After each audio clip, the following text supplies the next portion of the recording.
गौरी पुराने धनाढ्य घराने की बड़े लाड़ प्यार में पली सुंदर लड़की है।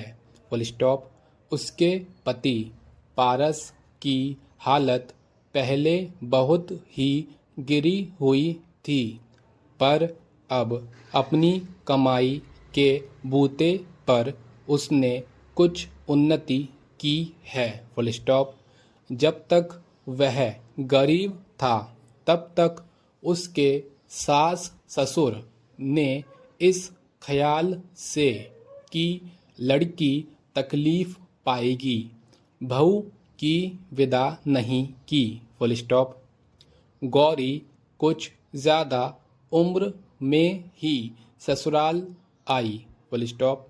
शायद इन्हीं कारणों से पारस अपनी सुंदर युवती स्त्री को संपूर्णतः अपने हाथ की चीज़ नहीं समझता था। Full stop. और मिजाज में वहम तो उसके बीमारी बनकर समा गया था। Full stop.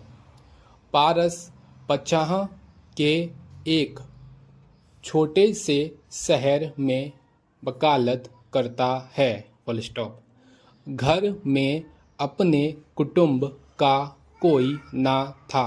Full stop. अकेली स्त्री के लिए उसका चित्त सदा चिंतित बना रहता। बीच बीच में वह अचानक असमय में अदालत से घर चला आता। Full stop. शुरू शुरू में पति के इस तरह आकस्मिक आगमन का कारण गौरी की कुछ समझ में न आया। Full stop.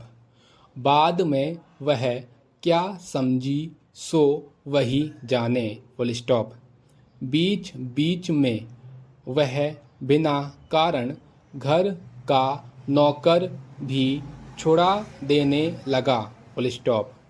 किसी नौकर का ज़्यादा दिन तक बना रहना उसे बर्दाश्त नहीं होता। Full stop. खासकर काम की परेशानी का ख्याल करके गौरी जिस नौकर को रखने के लिए ज़्यादा आग्रह करती उसे तो वह फौरन ही निकल बाहर करता। Full stop.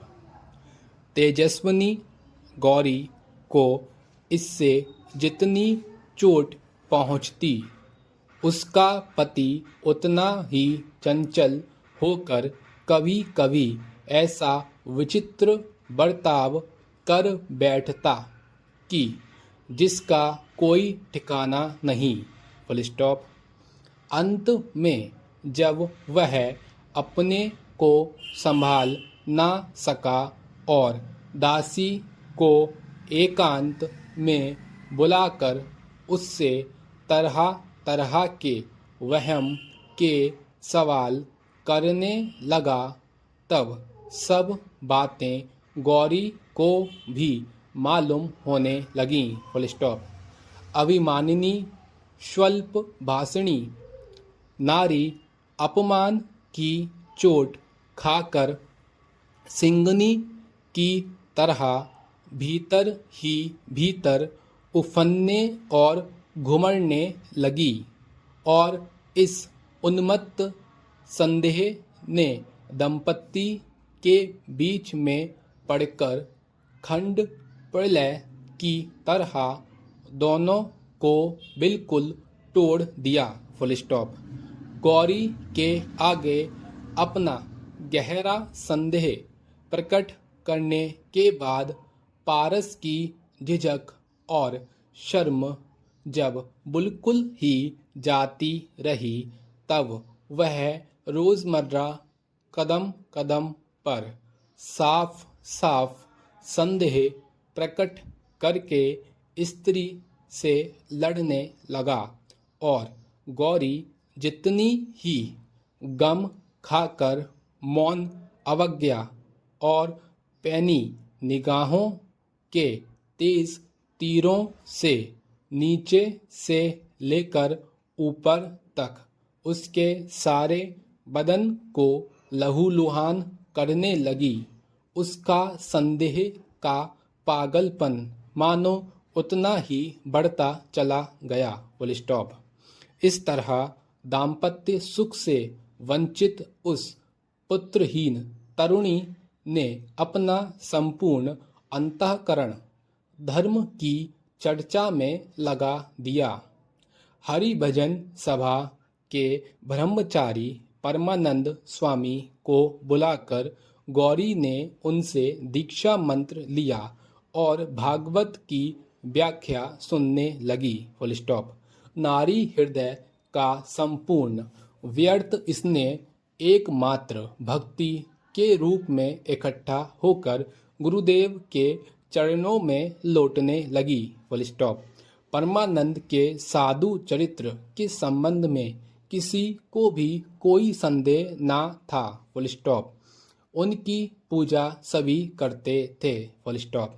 किंतु पारस उनके संबंध में मुंह खोलकर संदेह प्रकट न कर सकने के कारण अत्यंत व्याकुल हो उठा और उसका संदेह फोड़े की तरह क्रमशः खुद उसी के मर्म स्थल को कुरेद कुरेद कर खाने लगा। Full stop.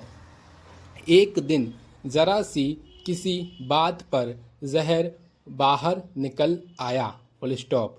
स्त्री के सामने वह परमानंद को दुष्चरित्र पाखंडी कहकर गाली देने लगा और कहते कहते कह बैठा, तुम अपने शालग्राम को छूकर धर्म से बताओ तो उस बगुला भगत को तुम मन ही मन प्यार करती हो या नहीं। Full stop. गौरी पांव तले दबी नागिन की तरह एक क्षण में उग्र रूप धारण करके झूठी स्पर्धा से पति को छेदती हुई रुंधे हुए कंठ से फुंकारती हुई बोल उठी, हाँ करती हूँ, तुम्हें जो करना हो सो कर लो। Full stop. पारस उसी वक्त घर में ताला लगाकर स्त्री को ताले में बंद करके अदालत चला गया। Full stop. रोष में आकर गौरी ने किसी तरह दरवाजा खोल दिया और उसी वक्त वह घर से बाहर निकल गई। Full stop. परमानंद अपनी एकांत कोठरी में बैठे शास्त्र पढ़ रहे थे। Full stop. वहाँ और कोई भी ना था। गुरु ने कहा, यह क्या?